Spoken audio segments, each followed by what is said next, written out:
దేవాది దేవుని పరిశుద్ధమైన నామానికి కూడి వచ్చినటువంటి ప్రభు పిల్లలైన మీ అందరికీ నన్ను ఇక్కడికి ఆహ్వానించినటువంటి దైవజనులు ఫిలిప్ గారికి వారి కుమారులకి ప్రభు పేరిట వందనాలు తెలియపరుస్తూ ఉన్నాను. హల్లెలూయా.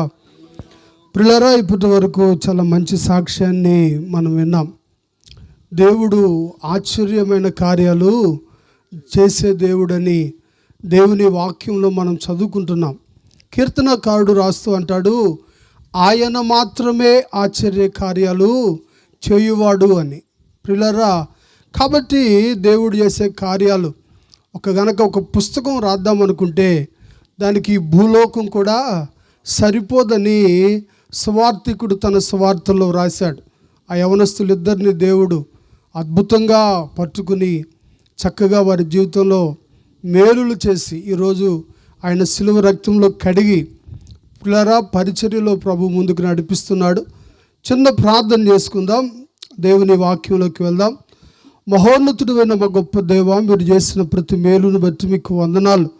దేవా నా తండ్రి, నీ కుమారుని మీరు దీవించండి. దేవా నా తండ్రి, విత్తబడినటువంటి సాక్ష్యం అనేక మంది హృదయాలలో దేవా కార్యము జరిగించినట్లు నీ కృప చూపమని ప్రార్థన చేస్తున్నాను. ఆ యవనస్తులు ఇద్దరిని ఇంకా నీ పరిచర్యలో అనేక మంది ఎదుట మీ సాక్షులుగా మీరు వాడుకునండి. మరి ముఖ్యంగా ఈ కూడికలో స్వార్థ ప్రకటించడానికి మీరు నాకు ఇచ్చినటువంటి సమయం కొరకే నేను స్తుతిస్తున్నాను తండ్రి. వాక్యము మీది, ప్రజలు మీ వారు దేవా. నా తండ్రి, మాట్లాడుతున్న నన్ను మరుగుపరిచి కేవలము తండ్రి మీ స్వరాన్ని వినిపింపచేయమని యేసు నామమున అడిగి వేడుకుంటున్నాం తండ్రి, ఆమేన్. ప్రియులారా, ఈ నెలలో మీ మధ్య ఈ విధంగా ఉండటానికి ప్రభు ఆయుష్ను పొడిగించి ఈ సమయాన్ని దయచేసినందుకు దేవాది దేవుని ఎంతగానో స్తుతిస్తున్నాను. ప్రియులారా, మీరు గమనించినట్లయితే ఇలాగూ కొరింథీయులకు రాసిన పత్రికలో పౌలు గారు చెప్తాడు, ప్రభువునందు మీ ప్రయాస ఎప్పుడు వ్యర్థం కానే కాదు. ఈ స్థలంలో ఎంతో ప్రయాసపడుతూ ఉన్నారు. మన చావలి గ్రామంలో ఉన్న గొప్ప ధన్యత ఏంటంటే, మన వీరనపాలెం అనే ఒక ఊరు వెళ్ళాను నేను. అక్కడ మన జఫ్రియా శాస్త్రి గారు మీటింగ్స్ జరుగుతూ ఉన్నాయి వచ్చాను.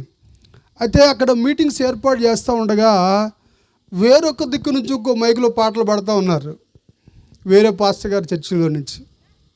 నేను అన్నాను, ఇదేంటండి ఇంతమంది సేవకులను ఇక్కడ తీసుకుని వచ్చి ఇంత స్వార్థ ప్రకటిస్తుంటే వాళ్ళు కూడా వచ్చి చక్కగా దేవుని మాటలు ఏమంటే. జఫన్యా శాస్త్రి గారు చాలా మంచి దైవజనుడు. ఆయన తీసుకురావాలంటే దాదాపు చాలా ప్రయాసపడాలి. అయితే అంత ప్రయాసతో అక్కడికి వచ్చినప్పుడు వాక్యం వినొచ్చు కదండి. మా గ్రామంలో అయితే మేము ఎంతమంది పరిచర్య చేస్తున్నప్పటికీ కూడా ఒకరి మీటింగ్స్ అంటూ ఏర్పాటు చేసుకుంటే ఇంకొకరు చర్చిలో అసలు ప్రేయర్ పెట్టం. మీరు కూడా వెళ్ళండి, ఆ స్థలానికి వెళ్ళి దైవజనుల మాటలు వినండి అంటే ఓ పాస్టర్ గారు అన్నాడు, ఏ ఊరండి అంత ఐక్యతతో ఉండేది అని. హల్లెలూయా. నేనైతే చాలా సంతోషపడతాను. ఎందుకో తెలుసా ఏమండి, ఇంతమంది సేవకులం, ఇన్ని మందిరాలు ఉన్నా కూడా ఇంకా చావల గ్రామంలో 1000 మంది కూడా ప్రభు దగ్గరికి రాలేదు. ఏమంటే వేల మంది ప్రజలు ఉన్నారు. కాబట్టి ఇంకా దేవుని పరిచర్య జరగాలి, ఇంకా దైవజనులు లేవాలి, ఇంకా స్వార్థకుడికి ఏర్పాటు చేయాలి. కాబట్టి నేను ఒక్కడనే చేయాలి అనేది కాదు. హల్లెలూయా. కాబట్టి ప్రతి వీధిలో ఏమంటే గ్రామంలో దేవుని స్వార్థ ప్రకటించబడాలి. కాబట్టి సహోదరులు ఐక్యత కలిగి ఉండుట ఎంతో మేలట. కాబట్టి చెప్పుకుంటే చాలా సంగతులు ఉంటాయి. వాక్యంలోకి వెళ్దాం. చూడండి, మార్కు సువార్త 7వ అధ్యాయం 37వ వచనాన్ని మనం చదువుకుందాం. మార్కు సువార్త 7వ అధ్యాయం 37వ వచనాన్ని చదువుకుందాం. ఈయన సమస్తమును బాగుగా చేసి ఉన్నాడు, చెవిటివారు వినునట్లుగాను, మూగవారు మాట్లాడునట్లుగాను చేయుచున్నాడని చెప్పుకొని అపరిమితముగా ఆశ్చర్యపడిరి. హల్లెలూయా. యేసుప్రభు వారి లోకంలో జీవించినప్పుడు చాలా ఆశ్చర్యమైన కార్యాలు దేవుడు చేశాడు. ఇప్పటిదాకా మనం మంచి సాక్ష్యాన్ని విన్నాం. ఏమండి, ఆయన సాక్ష్యంలో నేను ఆశ్చర్యపడిన సంగతి ఏంటంటే, ఒక ఢిల్లీలో ఒక ప్రాంతంలో నుంచుని అక్కడ ఎవ్వరూ వెహికల్ ఆపని స్థలంలో ప్రభువా నేను నమ్ముతాను, ఈ స్థలంలో వెహికల్ ఆపాలని ప్రార్థన చేస్తే నీ కొరకు నేను వెహికల్ ఆపాలని అనలేదు దేవుడు. హల్లెలూయా. ఏమంటే విశ్వాసాన్ని దేవుడు ఏం చేస్తాడు? బలపరిచేవాడు. నమ్మిక మాత్రము ఉంచుము అని చెప్పాడు దేవుడు. పిల్లలు, యేసు ప్రభు లోకంలో జీవించినప్పుడు ఎన్నో ఆశ్చర్యమైన కార్యాలు చేశాడు. ఆయన చేసినటువంటి కార్యాలలో ఈ మార్కు సువార్త 7వ అధ్యాయంలో ఒక కార్యం చేశాడు.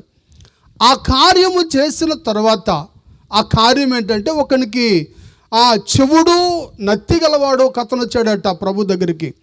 అయా వీడిని స్వస్థపరచవా అన్నప్పుడు దేవుడు విశ్వాసం ఉంచమని చెప్పి వాడి దగ్గరకు వచ్చి తెరవబడును గాక ఎఫతా అని చెప్పాడట. వాడు స్వస్థత పడ్డాడు. వాడు స్వస్థత పడిన తర్వాత వాడు అనేక మందితో చెప్పిన మాట ఏమిటో తెలుసా? ఈయన సమస్తమును బాగు చేసే దేవుడు. హల్లెలూయా. ఈ రాత్రి వేళ ఈ స్వరం వింటున్నటువంటి ప్రియులారా, మన జీవితాల్లో దేవుడు సమస్తాన్ని బాగు చేస్తాడు. ఏ పరిస్థితినైనా మారుస్తాడు. ప్రియులారా, ఎటువంటి అనారోగ్యానైనా స్వస్థపరుస్తాడు. ఎటువంటి చింతనైనా దేవుడు తీసివేస్తాడు. ప్రియులారా, ప్రభువు దగ్గరకు వస్తే ఏమండి, ఆయన మన దగ్గరకు, యాకోబు భక్తుడు చెప్తాడు, దేవుని యొద్దకు రండి అప్పుడు ఆయన మీ దగ్గరకు వస్తాడు. యేసు ప్రభువు లోకంలో ఒక వ్యక్తి జీవితంలోనికి వస్తే, యేసు ప్రభువు ఈ లోకంలో ఒక కుటుంబంలోనికి వస్తే ఆయన చేసేటటువంటి మొదటి కార్యం ఏంటో తెలుసా? అక్కడ పరిస్థితులన్నీ బాగు చేస్తాడట. హల్లెలూయా.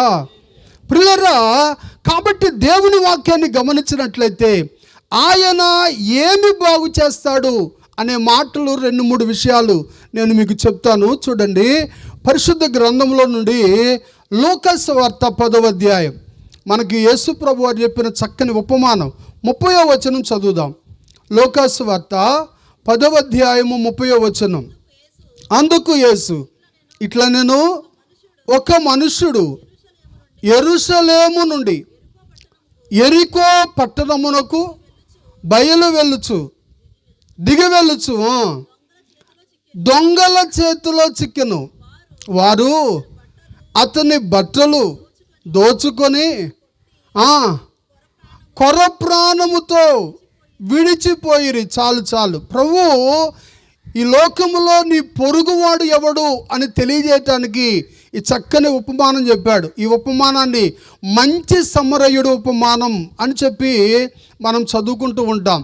పిల్లలు, ఈ ఉపమానంలో యేసు ప్రభు ఒక వ్యక్తి గురించి చెప్పాడట. ఆ వ్యక్తి ఏం చేస్తున్నాడు అంటే, యెరూషలేము నుండి యెరికోకు ఏం చేస్తున్నాడు? దిగి వెళ్తున్నాడు అని మనం చదువుతున్నాం.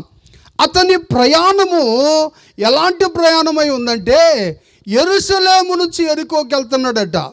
పిల్లరా, యెరూషలేము అంటే అర్థం ఏంటో తెలుసా?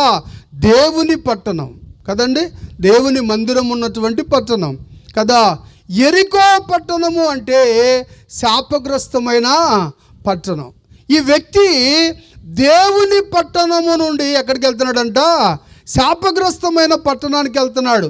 ఎప్పుడైతే అతని ప్రయాణం వ్యతిరేకమైన దిశలో ఉందో అతనికి ఒక అపాయం వచ్చిందంట. ఆ అపాయం ఏంటో తెలుసా? అతడు దొంగల చేతిలో చిక్కాడు అని చెప్తా ఉంది. ఈనాడు మానవుని జీవిత ప్రయాణం కూడా సరిగా ఉండటం లేదు. ప్రియులారా, కీర్తనల గ్రంథం 53వ కీర్తన 2వ వచనంలో యేసు ప్రభు వారు ఈ విధంగా ఆ కీర్తనకారుడు ద్వారా తెలియజేస్తాడు. చూడండి, కీర్తనకారుడు 53వ కీర్తన 2వ వచనం. వివేకము కలిగి దేవుణ్ణి వెదికేవారు కరలేమో అని దేవుడు ఆకాశము నుండి చూచి నరులను పరిశీలించను. చాలు. ప్రియులారా, మనుష్యుడు దేవుణ్ణి వెదికేవాడు ఎవరైనా ఉన్నారేమో ఈ లోకంలో. అలాంటి వాళ్ళ కోసం దేవుడట పరిశీలన చేస్తూ ఉంటాడట. నువ్వు ఎవరివైనా సరే, దేవా నువ్వు దేవుడు అయితే నువ్వు నన్ను జ్ఞాపకం చేసుకో అని గనక నువ్వు వెతకగలిగితే ఏమంటే ఒక క్షణము కూడా ఆయన ఆలస్యం చేయడు. హల్లెలూయా. ప్రియులారా, కానీ మనుషుడు దేవుడిని వెతికేటటువంటి ప్రయాణం చేయట్లా. ఏమంటే ఏ ప్రయాణం చేస్తాడో తెలుసా? లోకంతో ప్రయాణం చేస్తున్నాడు, లోకంలో అలవాట్లతో ప్రయాణం చేస్తున్నాడు, లోకంలోని పాపంతో ప్రయాణం చేస్తున్నాడు, లోకంలోని సహవాసాలు కోరుకుంటూ వెళ్ళిపోతున్నాడు. ఏమండి, ఈ నా జీవితం తర్వాత నా చివరి గమ్యం, నా అంతం ఏంటి అనే ఆలోచన ఈ రోజుల్లో మనుషులు ఎవరు చేయటం లేదు. ప్రియులారా, మనుషుని జీవితం శాశ్వతం కాదు అని అందరికీ తెలుసు ఈ లోకంలో కదండి. ఒకడు 50, 60, 70, 100 సంవత్సరాలు ఉన్నప్పటికీ కూడా ఈ లోకాన్ని వదిలిపెట్టి వెళ్ళిపోవలసిందే. ఈ లోకాన్ని వదిలిపెట్టి వెళ్ళిన తర్వాత వెళ్ళాల్సిన స్థలాలు 2 ఉన్నాయి అని పరిశుద్ధ గ్రంథమైన బైబిల్ చెబుతూ ఉంది. ప్రియులారా, ఆ మొదటి స్థలం ఏంటంటే నిత్య జీవం, స్వర్గం అయితే రెండవ స్థలం నిత్య నరకం. ప్రియులారా, ఈ నిత్య నరకానికి వెళ్ళటం ఇష్టం లేదు ప్రియులారా. అందుకనే ఎవరైనా దేవుడు వెతుకుతారేమో అనే ఆలోచన దేవుడు ఆ లోకంలో ఉన్నటువంటి మనుషులందరినీ పరిశీలన చేస్తున్నాడట. ఎవరైనా సరే, అయ్యా ఈ లోకంలో దేవుడు ఎవరు, నాతో మాట్లాడు అని కనుక నువ్వు ప్రార్థన చేసుకోగలిగితే దేవుడు నీతో మాట్లాడతాడు. హల్లెలూయా. చాలామంది అనుకుంటూ ఉంటారు, యేసు ప్రభువు దేవుడా, మన దేవుడు కాదులేండి అనుకుంటారు. ఏమండి, పరిశుద్ధ గ్రంథమైన బైబిల్ చెప్తుంది ఏంటో తెలుసా? యేసుక్రీస్తు అందరికీ ప్రభువు, కొందరికి కాదండి. ప్రియులారా, చాలామంది లోకంలో ఏమనుకుంటుంటారంటే, యేసు ప్రభువా కాదు దేవుడు, మాకు కాదు దేవుడు, కాబట్టి ఆ మాటలు మేము విననక్కర్లేదు అని అనుకుంటూ ఉంటారు. దేవుని వాక్యం చెప్తుంది ఏమిటంటే, యేసుక్రీస్తు వారి లోకంలో అందరికీ ప్రభువు, ఎవరో ఒకరికి కాదు. కాబట్టి ప్రియులారా, మనము గనక నిజంగా వెతకగలిగితే, ఏమంటే దేవుని సేవకునిగా ఈరోజు ఈ స్వరం లేకపోతే వినబడుతున్నటువంటి మీతో దేవుడు మాట్లాడుతున్న మాట ఏమిటంటే, మీరు కూర్చున్న స్థలంలో ఉండి, ఇదిగో దేవా నీవు దేవుడు అయితే నాతో మాట్లాడు, నాకు దర్శనమివ్వు అని కనుక నువ్వు కోరుకుంటే, ఏమండి ఆయన మాట్లాడే దేవుడు. సాధు సుందర్ సింగ్ గారు ఒకరోజు అనుకున్నాడట, ఏమన్నా తెలుసా? దేవుడు ఎవరైనా ఉంటే నాతో మాట్లాడాలి అని. రోజుకొక పేరు చెప్పుకునేవాడట. ఈరోజు నువ్వైతే నాతో మాట్లాడు, ఒక గదిలో కూర్చునేవాడట. ప్రియులారా, కొన్ని రోజుల తర్వాత ఎవరూ మాట్లాడలేదు, కానీ యేసు ప్రభువు దేవుడని ఒప్పుకోవడానికి మాత్రం మనసు రాలా. యేసు ప్రభువా నీకు కూడా అవకాశం ఇస్తున్నాను, నువ్వు దేవుడు అయితే నాతో మాట్లాడు అని మాత్రం ప్రభువుని అడగలేదట. ప్రియులారా, ఎందుకో తెలుసా? చిన్నప్పుడే స్కూల్లో బైబిల్ ఇచ్చేసాడంట ఆయన.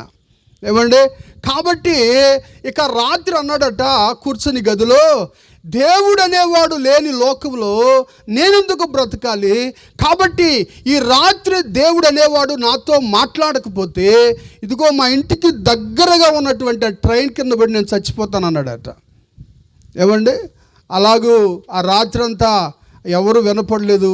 వెంటనే లేచి దగ్గర ఉన్నటువంటి ఆ ట్రైన్ దగ్గరికి వెళ్ళాడు.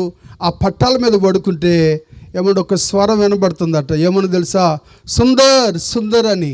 ఏమంటే ఆయన పేరు సాధు సుందర్ సింగ్ కదా.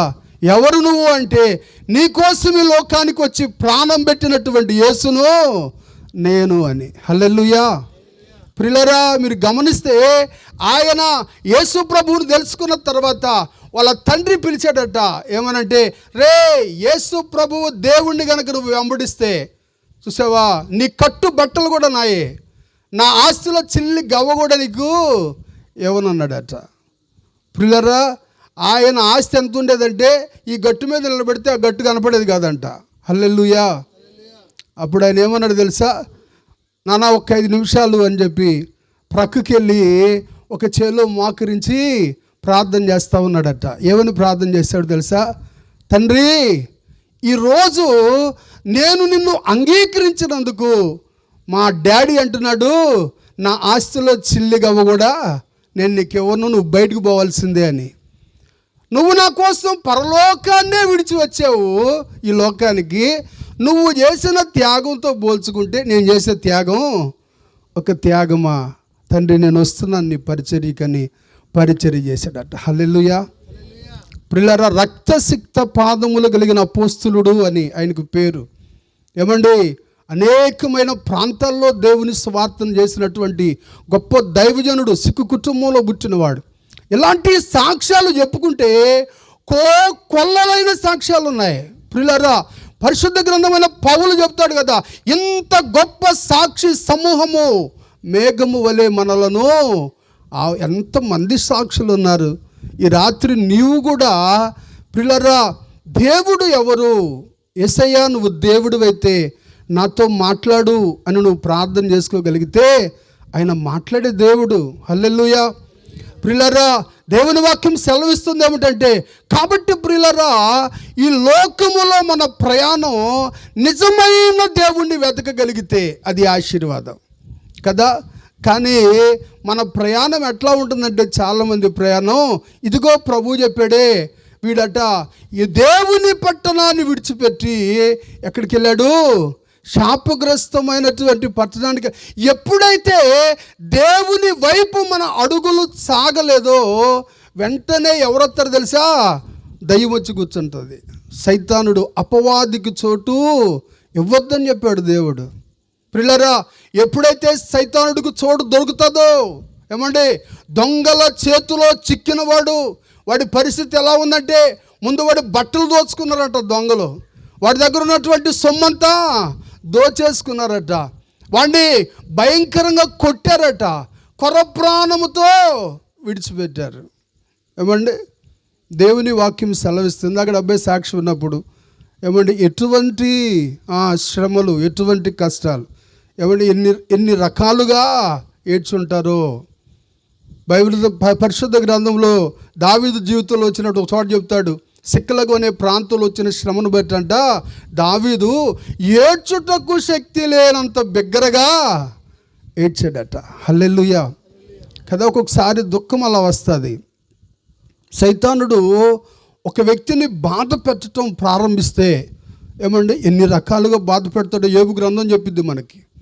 ప్రియులారా, ఆస్తి మీద, తర్వాత కుటుంబం మీద, తర్వాత ఆరోగ్యం మీద, చివరికి గనక ప్రభు చేతుల్లోకి వెళ్ళకపోతే ప్రాణం మీద కూడా వాడు పనిచేస్తాడు. యేసు ప్రభు చెప్పాడు కదా, నేను మంచి కాపరిని అని. తర్వాత దొంగల గురించి ఏం చెప్తాడు తెలుసా? దొంగతనాన్ని చేయటానికి వస్తాడు, దొంగ హత్యను చేయటానికి వస్తాడు, దొంగ నాశనాన్ని తీసుకుని వస్తాడు. యోహాను సువార్త 10వ అధ్యాయంలో ఉంటుంది ఆ మాటలు. ప్రియులారా, సైతానుడు ఒక వ్యక్తి జీవితంలోకి వచ్చాడు అంటే వాడు ఏం దొంగతనం చేస్తాడో తెలుసా? నీ జీవితంలో ఉన్న సంతోషం, నీ జీవితంలో ఉన్న నెమ్మది, నీ జీవితంలో ఉన్నటువంటి ఆరోగ్యం మొట్టమొదటి ఏం చేస్తాడు? కాజేసేస్తాడు. అప్పటికీ కనుక వాడు ప్రభు దగ్గరికి వెళ్ళకపోతే తర్వాత ఎన్నో మరణాలు తీసుకెళ్తాడట. అప్పటికీ ప్రభు దగ్గరికి మనం వెళ్ళకపోతే నాశనాన్ని తీసుకొని వస్తాడు. ప్రియులారా, ఇక్కడున్న మన అందరి జీవితాలు క్షేమంగా ఉండాలి అంటే మన ప్రయాణం ఎప్పుడు ప్రభు వైపు ఉండాలి. హల్లెలూయా. అపోస్తలుడైన పౌలు చెప్తాడు, గురి వైపు చూస్తున్నాను, నేను వెనక ఉన్న వాటినన్నీ మరిచిపెడుతున్నాను, ఇదిగో ఆ గురి యొద్దకే నేను పరిగెత్తుతున్నాను అని. నీ గురి ఎప్పుడు ఎవరై ఉండాలి? యేసయ్యుడై ఉండాలి.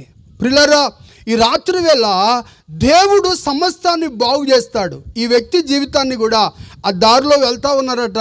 ఒక వ్యక్తి వెళ్ళాడు, చూశాడు, రే ఎవడో పడాడు ఉన్నాడు, వదిలేసి వెళ్ళిపోయాడు. ఇంకొక వ్యక్తి వెళ్ళాడు, అతను పట్టించుకోలేదు. కానీ మూడవసారి ఒక వ్యక్తి వచ్చాడట. అతను ఒక సమరయుడు. అతను చేసిన పని ఏంటో తెలుసా? మొదట అతడు పడి ఉన్న చోటికి వచ్చెను. హల్లెలూయా. యేసు ప్రభు చేసే గొప్ప మేలేంటో తెలుసా? మొట్టమొదట నువ్వు పడి ఉన్న చోటికి వస్తాడు ఆయన. పిల్లరా, నేను ఎక్కడున్నానో నువ్వు రా అక్కడికి అన్నాడు దేవుడు. యేసయ్య గొప్పతనం ఏంటంట, నువ్వు ఎక్కడున్నావో చెప్పు, నేను అక్కడికి వస్తాను. దైవజనుడైనటువంటి దావీదు కీర్తన రాస్తాడు కదా, 23వ కీర్తనలో, గాఢాంధకారపు లోయలో సంచరించిన నేను భయపడనే. ఎందుకు భయపడను? నీవు నాకు తోడై ఉంటావు. హల్లెలూయా. యేసు ప్రభు వారిలో ఉన్న గొప్ప ధన్యత ఏమిటంటే నువ్వు పడి ఉన్న చోటికి వస్తాడు ఆయన. నిన్నెప్పుడు విడిచిపెట్టడు. నువ్వు ఏ శ్రమలో ఉండి మొర్ర పెడతావో, ఏ అనారోగ్యంలో ఉండి మొర్ర పెడతావో, ఏ కష్టంలో ఉండి మొర్ర పెడతావో, తండ్రి కరుణించుము అని కేక వేస్తావో, ఏమండి నీ దగ్గరికైనా వస్తాడు. పరిశుద్ధ గ్రంథంలో మనం చదివితే యేసుప్రభు ఒకసారి ఎరుకో పట్టణంలో వెళ్తూ ఉన్నాడట. ఆ త్రో పక్కన గుడ్డివాడు బర్తిమయ్య అనేవాడు ఉన్నాడట. ఆ బర్తిమయ్య అనేవాడికి ఏం జరిగిందంటే ప్రభు ఇటు వస్తున్నాడనే వార్త వినపడింది. కళ్ళు లేవు కదా, చెవులకి శబ్దం వినబడింది. వెంటనే అతను ఏం చేశాడు తెలుసా? దావీదు కుమారుడా కరుణించు, కరుణించు, కరుణించు అని కేకలేస్తున్నాడట.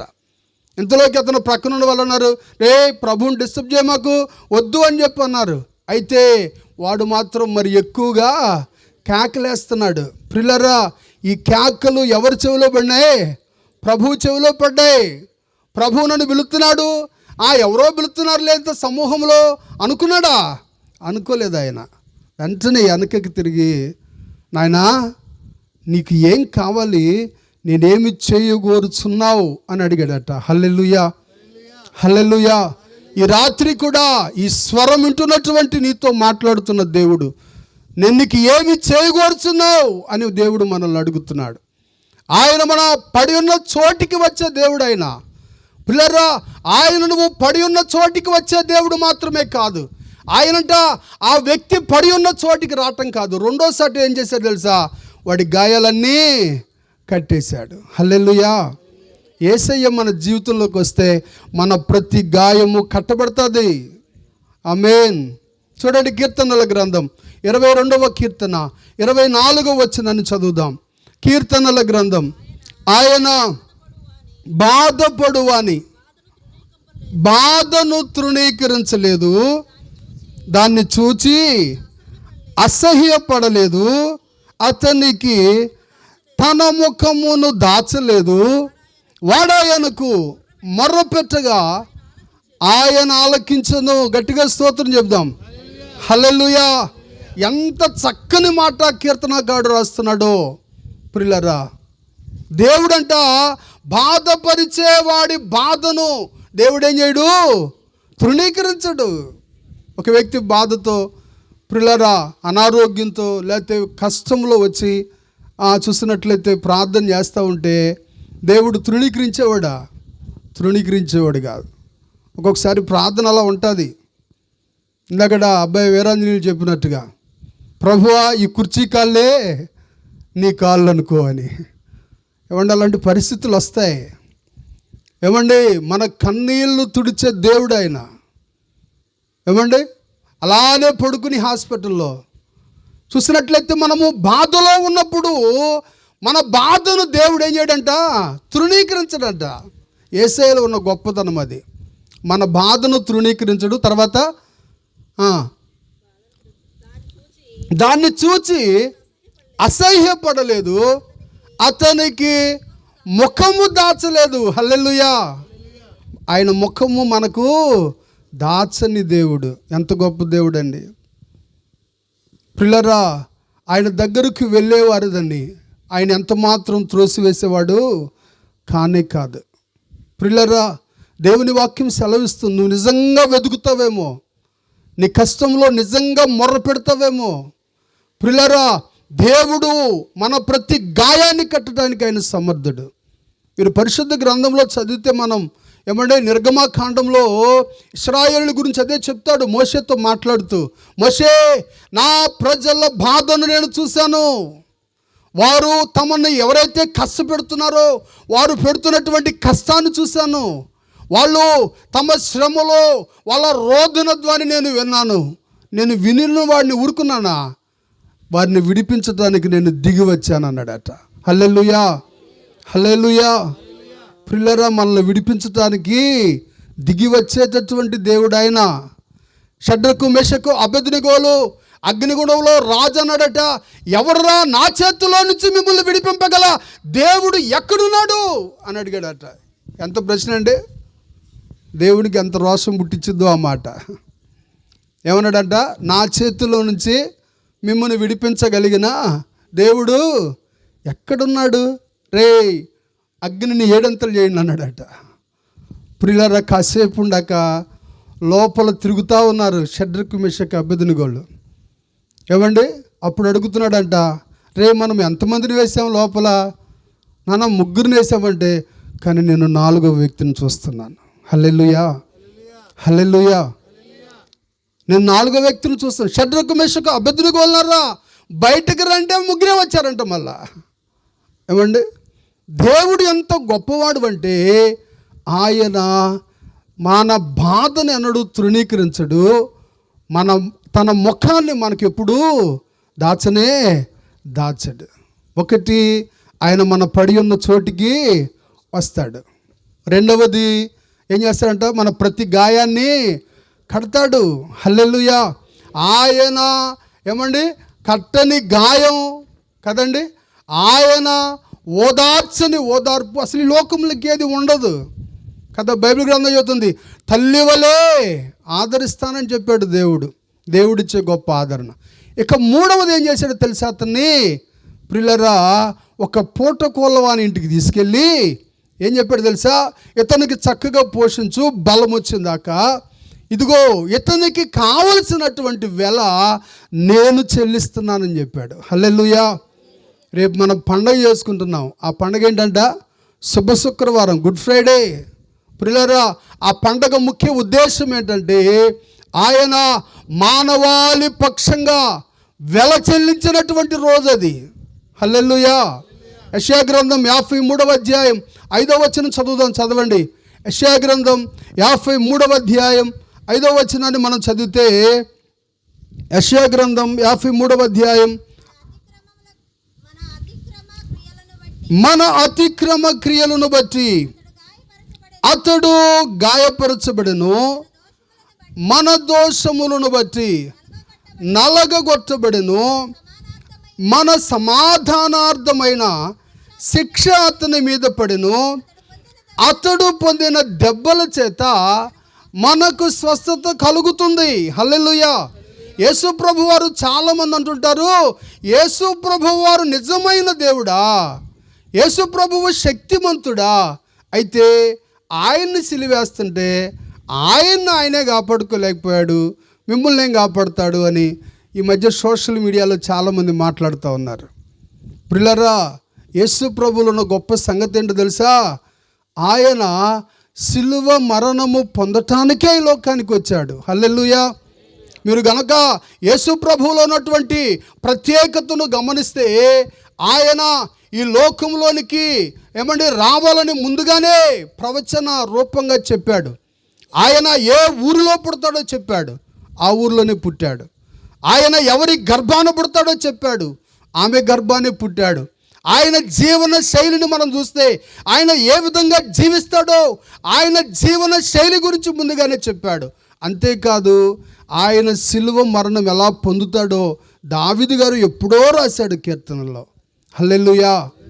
ఎందుకు యేసు ప్రభు వారు సిలువనెక్కాడండి, ఎందుకు సిలువ శ్రమను అనుభవించాడంటే, ఆయన నీ కొరకు నా కొరకు సిలువలో ఏం చెల్లించాడంట, వెల చెల్లించాడు. మీరు గమనించారా పిల్లరా, తండ్రి అయిన దేవుడు పరిశుద్ధుడు. పరిశుద్ధుడైన దేవునికి మనుషునికి మధ్య అడ్డం ఏంటంటే పాపం. పిల్లరా, ఆ పాపానికి శిక్ష విధించాలి. ఏమంటే పాపానికి శిక్ష విధిస్తేనే ప్రాయశ్చిత్తం జరిగినట్టు. ప్రాయశ్చిత్తం జరగకుండా ఏమంటే ఒక వ్యక్తి ప్రభుతో సహవాసం చేయలేడు. ఏమంటే మీరు గమనించారా, ఈ లోకంలో మనకేదైనా అన్యాయం జరిగిందనుకోండి, కేసేస్తారు. కేసేస్తే వెంటనే వచ్చిద్ద తీర్పు రాదు. చాలా సంవత్సరాలు కేసులు నడుస్తూ ఉంటాయి. అయితే చాలా సంవత్సరాలు నడిచినప్పటికీ కూడా సంవత్సరాల తర్వాత మనకున్నటువంటి అన్యాయానికి శిక్ష పడితే మనం ఎంతగానో సంతోషపడతాం. ఇంతకాలమైనా దీనికి శిక్ష పడింది అని. ప్రియులారా, పాపులమైన మనకే ఏమండి అన్యాయానికి ఎంత శిక్ష పడాలనుకుంటే, పరిశుద్ధుడైన దేవుడు మనుష్యుడు పాపములో ఉన్నప్పుడు ఆ పాపానికి ప్రాయశ్చిత్తం జరిగించాలనుకున్నాడు. ఆ జరిగించాలనుకున్నటువంటి దేవుడు తన కుమారుని లోకానికి పంపాడు. హల్లెలూయా. ఆయన నీ పక్షంగా నా పక్షంగా కలువరి సిలువలో ప్రియులారా, మన అతిక్రమములను బట్టి, మన దోషములను బట్టి ఆయన నలగొట్టబడ్డాడు.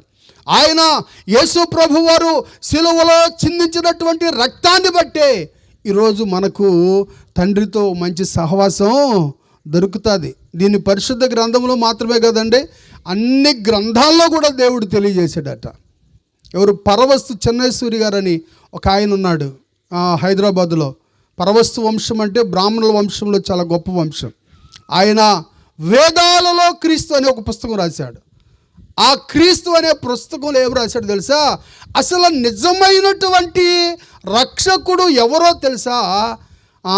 ఆయన ఒక సామవేదలో ఒక శ్లోకం చెప్పాడు. ఆయన ఏమనంటే, సర్వపాప పరిహారుణం రక్త ప్రోక్షణం ఆవశ్యకం, తద్రక్తం పరమాత్మేన పుణ్యదాన బలియాగం అని. అంటే సర్వలోక పాపాలు పరిహరించబడాలంటే రక్త ప్రోక్షణ జరగాలి. ఈనాటికి చాలామంది దేవతలకి దేవుళ్ళకి బలి అర్పిస్తూ ఉంటారు. ఏమండి, ఎందుకు ఇస్తున్నావయ్యా బలి అంటే ఎవరికి తెలియదు. నేను మొక్కున్నాను అందుకే ఇస్తున్నాను. బలి ఉద్దేశం ఏంటో తెలుసండి? నా పాపమును బట్టి దేవా నేను చనిపోవాలి, కానీ నేను చనిపోకుండా ఇదిగో ఈ రక్తాన్ని బట్టి నన్ను క్షమించు, ప్రాయశ్చిత్తం చేయి నా పాపానికి అని దేవుని దగ్గర మొరపెట్టడం బలి అర్పించడం అంటే. ప్రియులారా, కానీ ఇది ఎవరికి తెలియదు చాలామందికి. ఇది ఎందుకు బలిస్తున్నావో తెలియదు. ఎందుకు బలిస్తున్నావంటే, నేను పలానా కార్యం జరిగితే మొక్కున్నాను అందుకని మొక్కు తీరుస్తున్నామని. కాదు. శాశ్వతమైన బలి ఏంటో తెలుసా? తద్రక్తం అంటే ఆ రక్తం పరమాత్మేన పుణ్యదాన బలియాగం అని రాశాడట శ్లోకాలు అప్పట్లో. ఏమండి అంటే పరమాత్ముడే ఈ లోకానికి వచ్చి బలవ్వాలి. అలా బయలైనవాడు యేసు ప్రభు వారు మాత్రమే. గట్టిగా చప్పట్లు కొట్టి దేవుని నామాన్ని గణపరుద్దాం. హల్లెలూయా, హల్లెలూయా. ఆయన దేవాతి దేవుడు, నీ కొరకు నా కొరకు వెల చెల్లించిన వాడు ఆయన. ప్రియులారా, ఈ రాత్రి వేళ ఈ స్థలములో ఉన్నటువంటి నీతో దేవుడు మాట్లాడుతున్న మాట ఏమిటంటే, ఆయన సన్నిధిలో ఎవరైతే ప్రార్థన చేస్తారో వారిని బాగుగా చేసే దేవుడు. ఆయన ఏ రకమైనటువంటి బాగు చేస్తాడు అంటే, ఒకటి నువ్వు పడి ఉన్న చోటికి వస్తాడు. హల్లెలూయా. రెండవది ఏం చేస్తాడంట? నీ గాయాలన్నీ, నీ ప్రతి బాధను కట్టాడు, నీ ప్రతి బాధను తీరుస్తాడు, నీ ప్రతి చింతను తీరుస్తాడు. బైబిల్ గ్రంథం చెప్తుంది, ఈనాటికి చాలామంది ప్రజలు దేవుని దగ్గరకు వెళ్ళి మొరపెట్టలేక ఏమండి ఇంకా వారి శ్రమల్లో వారి కష్టాల్లో ఉంటా ఉన్నారు. ఎప్పుడు చాలా క్రితం ఒక కథ చెప్తూ ఉంటారు. బ్రిటిషర్స్ కాలంలోనంట ఏం జరిగిందంటే, ఒక అతను ఓ పెద్ద ఏమండి బరువు మోసుకుని వస్తున్నాడంట తల మీద. నా మాటలు ముగిస్తున్నాను, అయిపోయింది. ఏమండి తల మీద ఒక పెద్ద మూట ఎత్తుకుని నడుస్తూ ఉన్నాడు. అటుగా ఒక బ్రిటిష్ దొరగారు వస్తూ, రే నాయనా ఎక్కడికి వెళ్తున్నావు అంటే, పలానా చోటుకి వెళ్ళాలన్నాడట. అంటే సరేలే ఏం మొత్తం ఆ మూట మోసుకుంటా, దా ఎక్కువ వెనకాల వ్యాన్లో ఎక్కి కూర్చో అన్నాడట. వ్యాన్లో ఎక్కి కూర్చున్నాడు వీడు. ఈయన వ్యాన్ వానిస్తూ ఉన్నాడట. కాసేపటికి వెనకాల నుంచి మూలుగులు వినపడుతున్నాయి. ఏంట్రా మూలుగులు వినపడుతున్నాయి అంటే, వెనక్కి తిరిగి చూస్తే వీడు కూర్చుని మూటను ఎత్తి మీద పెట్టి కూర్చున్నాడంట. ఏం చేస్తున్నాడు? ఆయన వెంటనే వ్యాన్ ఆపి అన్నాడట, రే ఏంది నువ్వు చేసిన పని అంటే, ఏంటయ్యా అని, నిన్ను కూర్చోమని చెప్పాను కదా, కూర్చున్నావు కదా, మరి ఆ మూట ఎందుకు ఎత్తుకున్నావురా అంటే, వాడు అన్నాడంట, అయ్యా నన్నే మోస్తున్నావు, మళ్ళీ నా మూటను కూడా నువ్వేం మోస్తావులే అని. అప్పుడు ఆయన అన్నాడంట, నిన్ను నీ మూటని ఎవరు మోస్తున్నారు? అది నీ తల మీద ఉన్నా కింద పడినా అదే మోస్తుంది, ముందు దించు అన్నాడట. పిల్లరా, చాలామంది ప్రార్థన అనే ఆయుధాన్ని దేవుడిచ్చాడు. ప్రభు దగ్గరికి వెళ్ళి నీ చింత యావత్తూ ఆయన మీద వేయకుండా ఇంకా మన చింతల్లో ఐకిక విచారంలో మునిగిపోతా ప్రభు మేలు పొందలేకపోతున్నారు. పిల్లరా, ఈ రాత్రి వేళ ఆయనకు ఒక చక్కని పేరు పెట్టాడు కీర్తనాకారుడు. ఏమని తెలుసా? ప్రార్థన ఆలకించువాడా. ఎంత గొప్ప పేరు అనేది, ప్రార్థన ఆలకించువాడా అని పేరు పెట్టాడు ఆయన. కాబట్టి ఆయన ప్రార్థన ఆలకించేవాడు. నువ్వు పడి ఉన్న చోటికి వస్తాడు, నీ గాయాలు కడతాడు. అంతేకాదు నీ పాపము నుంచి నిన్ను విడిపించి ఆయన రక్తముతో కడిగి నీకు నిత్య జీవం ఇస్తాడు. హల్లెలూయా. ఈ లోకములో అన్నిటికంటే గొప్ప మేలేంటో తెలుసండి, పరలోక రాజ్యానికి వారసులం అవటం. బైబిల్ చెప్తుంది, ఒకడు సర్వలోకాన్ని సంపాదించుకుని కూడా రక్షించబడకుండా, లేకపోతే దేవుని రక్తంలో కడగబడకుండా, తన పాపములకు ప్రాయశ్చిత్తం జరగకుండా వాడి ప్రాణాన్ని పోగొట్టుకుంటే వాడికి ఏం ప్రయోజనం? వాడికి చాలామంది ఇంకా బాప్తిసం పొందని వాళ్ళు చాలామంది ఉంటున్నారు. ప్రియులారా, దేవుని వాక్యం చెప్తుంది, నేడే రక్షణ దినం, ఇదే మిక్కిలి అనుకూలమైన సమయం అని చెప్తుంది. ఏమంటే వీళ్ళిద్దరు బాప్తిసం పొందుతున్నారు. ఒకరోజు నాకు ఫోన్ చేశారు, బాప్తిసం పొందుతున్నానండి. అయితే సరే ఇంట్లో చెప్పారు. ఇంట్లో చెప్తే ఇంట్లో వాళ్ళు ఏమన్నారు, మీరు బాప్తిసం పొందితే మరి మా పరిస్థితి ఏంటి అన్నారు. నేను వాళ్ళకి ఫోన్ చేసి ఏమన్నానో తెలుసా, అసలు ఎవరికి చెప్పొద్దు, ముందు బాప్తిసం పొందేయండి. హల్లెలూయా. ఏమండి, చక్కగా బాప్తిసం పొంది వచ్చేసారు. దేవుని వాక్యం చెప్తుంది ఏమిటంటే, రక్షణ చాలా విలువైంది, ప్లాన్లు తీసుకునేది కాదు. ప్రియులారా, చాలామంది గుడ్ ఫ్రైడేకి తీసుకుందాం, న్యూ ఇయర్కి తీసుకుందాం, డిసెంబర్ 31st తీసుకుందాం, ఏమండి, లేకపోతే ఈస్టర్ నాడు తీసుకుందాం అనుకుంటూ ఉంటారు. అంటే గుడ్ ఫ్రైడే నాడు తీసుకుంటేనే పరలోకి వెళ్తామా? హల్లెలూయా. ప్రభువు నిన్ను దర్శించిన కాలంలో నువ్వు ప్రభువుకి ఏం చేయాలి? లోబడాలి, రక్షించబడాలి. రక్షించబడినటువంటి నీవు నీ విశ్వాస జీవితాన్ని జాగ్రత్తగా కాపాడుకోవాలి. హల్లెలూయా. ప్రియులారా, కొంతమంది ఎక్కువ మంది శాతం ప్రజలు ఏం చేస్తున్నారో తెలుసా, ఇక్కడ పొరపడుతున్నారు. ఏంటంటే విశ్వాస జీవితాన్ని సరిగా కట్టుకోలేకపోతూ ఉన్నారు. యేసుప్రభు వారు ఆ దైవజనుడైన పౌలును మనం గమనిస్తే ఆయన ఒక మాట చెప్పాడు. ఏమని చెప్పాడు తెలుసా, కొంతమంది అంట విశ్వాసాన్ని అంట బంగారము వెండి వెలగల రాళ్ళతో కడతారట, కొంతమంది మాత్రం కర్రతో గడ్డితో కొయ్యకాలతో కడతారట. దేవుడిచ్చినటువంటి సమయాన్ని ఏమండి ఉపయోగించుకోరు. ప్రియులారా, బుద్ధి లేని కన్యకలాగా ఇంకా సమయం ఉంది అనేలోపే ఇదిగో పెళ్లి కుమారుడు అనే స్వరం వినపడుతుంది. కాబట్టి రాత్రి వేళ ప్రభువు సన్నిధిలో ఉన్నటువంటి దేవుని పిల్లలమైన మనతో దేవుడు మాట్లాడుతున్నాడు.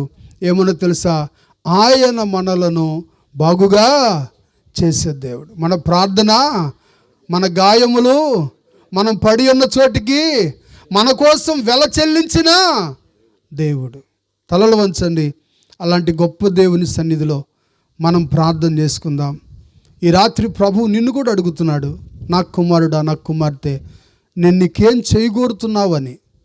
ప్రియులారా, ఆ యెరికో పట్టణంలో బర్తిమయి కనుక ఎలాగైతే ఆగకుండా దావీదు కుమారుడా నన్ను కరుణించు అని ప్రార్థన చేశాడో, అలాంటి ప్రార్థన నువ్వు గనక ఈ రాత్రి వేళ చేయగలిగితే, ఈ రాత్రి దేవుడు నీ జీవితంలో ప్రతి గాయాన్ని ఆయన కట్టబోతున్నాడు.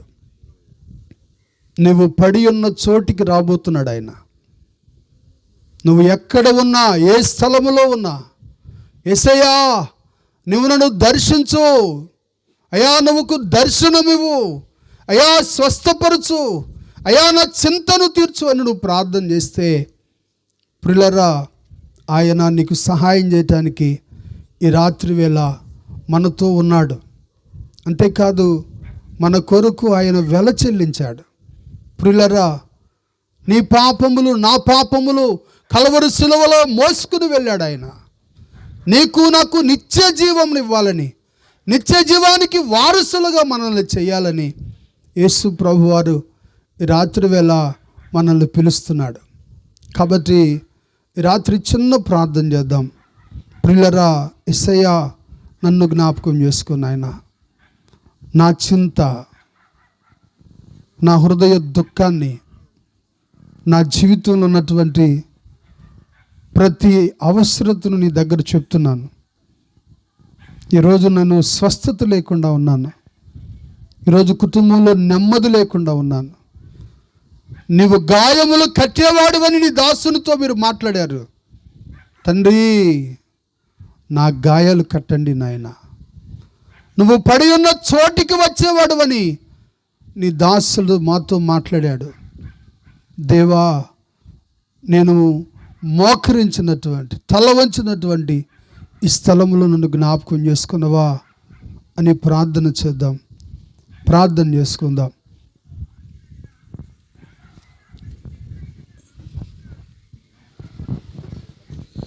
ప్రార్థన చేసుకుందాం. ప్రభు ఈ రాత్రి కాలంలో మనం దర్శించి ప్రభుని యేసు ఈ లోకానికి ఎలా రాగలిగాడో, తన తండ్రి కుడిపార్శ్వం ఉండవలసిన వాడు ఈ లోకంలో కన్య గర్భముగా పుట్టి సర్వలోక పాప పరిహారమై ఈ లోకానికి వచ్చిన దేవుడు ఈ రాత్రి కాలంలో మనల్ని దర్శించిన దేవుడు మనం ఎంతగానో కృతజ్ఞమై ఉండాలని దేవుడు హెచ్చరిస్తూ ఉన్నాడు. పరిశుద్ధుడ గణమన్ రాజా, నీ పాదాలకే వందనాలు, స్తోత్రాలు. మీరెంతో ప్రేమ కలిగిన దేవుడు ప్రభా, నీ కొందనాలు. ఏ ఒక్కరు నశింపుగా నిత్య జీవం పొందాలని ప్రభా ఎంత ఆశతో ప్రభా అనేక స్థలాలు అక్కడక్కడ ప్రభా నీ బిడ్డలను మీరు ఏర్పాటు చేసుకొని ఈ రీతిగా నాయన నేను స్తుతించి నీ స్వార్థ అందించగలిగిన గొప్ప భాగ్యాన్ని ఇచ్చావు ప్రభా.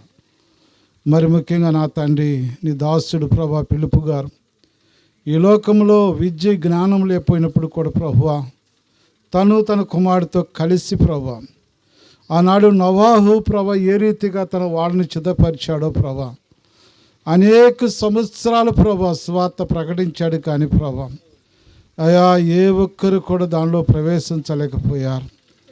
అయితే నాయన తన యొక్క ప్రభువా నాయన మీకు వందనాలు, 3 కుమారులు కోడళ్ళు ప్రభా తన భార్యతో కలిసి మాత్రం ప్రభువా వాడలో ప్రవేశించగలిగారు. నాయన దేవా ఒక్కసారి మీరు మమ్మల్ని దర్శించండి.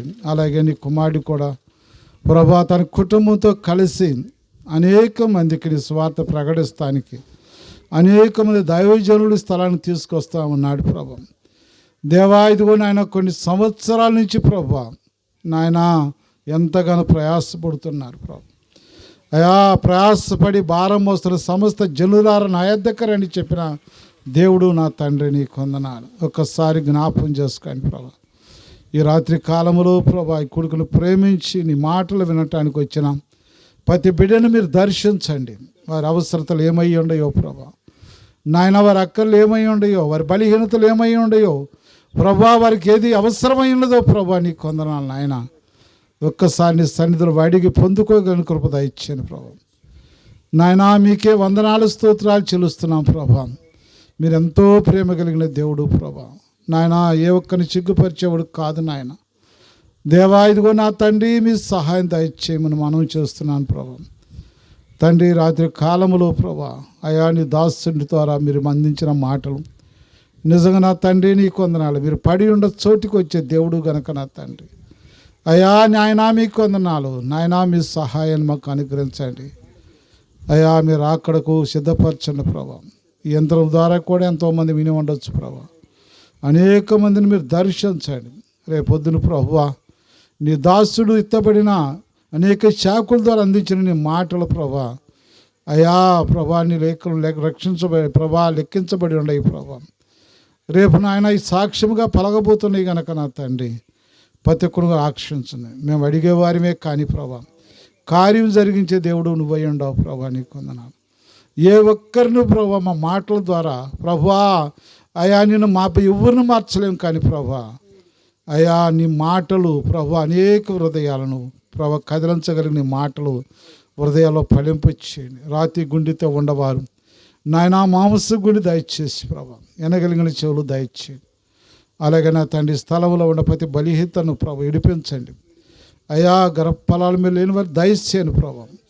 అలాగే నా తండ్రి బిడ్డలు చదువుకుని ప్రభా ఖాళీగా ఉండక నాయన వారి భవిష్యత్తును మీరు ఆశీర్వదించండి నాయన మీకు వందనాలు. అలాగే నాయన సంవత్సరం మా గ్రామాన్ని మీరు ప్రేమించాం. మంచి వాతావరణం, చక్కని వర్షాలు తగిన కాలంలో కురిపించి అయా చక్కని పంటలు ప్రభా నీకు వందనాలు నాయన. అయా గృహాలు చేర్చుకునే గొప్ప భాగ్యం దయచేవు నాయన మీకు వందనాలు అయా. ఇదిగో నా తండ్రి ప్రభా ఇంకా బిడ్డలు ఎంతో పని భారాలతో ఉంటుండగా నాయన అయా బిడ్డలకు కూడా ప్రభా మంచి ఆరోగ్యాలు ఇచ్చి అయా జరుగుతున్న పని అంతట్లో కూడా మీరు తోడుని మహిమ పొందండి. అలాగే నేను ఈ కుటుంబాన్ని మీరు దర్శించి నీ దాసుని తన కుమారుని ఇంకా అనేక స్థలాలు మీరు వాడుకోండి. వారి బిడ్డలు మీరు దీవించండి ప్రభా. అయా నీ కృపలో వరదలిచ్చేయండి. మీ నామాన్ని మనం తెచ్చుకోండి. కూడి వచ్చిన ప్రతి బిడ్డని కూడా జ్ఞాపకం చేసుకుని దీవించి నీ కృప ఆశీర్వాదాలు పొందుకోగలని గొప్ప భాగ్యం అనుగురించి అయా మీరే మహిమ ఘనత ప్రభావంలో పొందుకోమని ఇప్పుడు జరుగుతున్న కార్యక్రమం అంతటి కూడా మీరు తోడండి మహిమ పొందమని యేసు పరిశుద్ధ నామమున బట్టి వేడుకొని ప్రార్థిస్తున్నాము తండ్రి. ఆమేన్. ఆమేన్.